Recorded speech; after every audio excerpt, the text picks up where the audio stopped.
দিশাহীন চোখে খুঁজে কি গো, আজকেও চাকরিটা হয়নি নিশ্চয়? আমি জানতাম তোমার দ্বারাই কিছুই হবে না। না গো, আজকেও সিলেক্ট হতে পারলাম না। চাকরিটা যে কবে পাবো ভগবান জানে।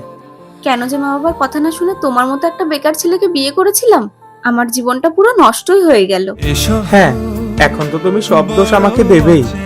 জানো তো, আজ ইন্টারভিউ দিতে গিয়ে আমার কেরিয়ারের গ্যাপ আর আমার রেজাল্ট নিয়ে সবাই হাসাহাসি করছিল। তখন শুধু মায়ের কথাগুলোই কানে বাজছিল। কেন, মা কি বলেছিল? মনে পড়ে গো তোমার সেই দিনগুলো, যখন আমার কেরিয়ারের আসল সময় ছিল।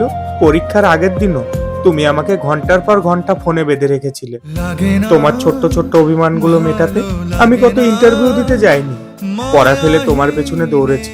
কিন্তু তুমি সেগুলো তখন বোঝোইনি। মা তখন বলেছিল নিজের হাতে নিজের কেরিয়ারটা নষ্ট করিস না, কিন্তু তখন আমি বুঝতেই পাইনি। উল্টে মায়ের সাথে তোমার জন্য আমি ঝগড়া করেছি। এখন বুঝতে পারছি মায়ের কথাগুলো কতটা দামি ছিল। একটা কথা কি বলতো, ভালোবাসার মানুষকে কখনো বেঁধে রাখতে নেই, খোলা আকাশে উঠতে দিতে হয়, যাতে সে নিজের কেরিয়ারটা সুন্দরভাবে গুছিয়ে নিতে পারে।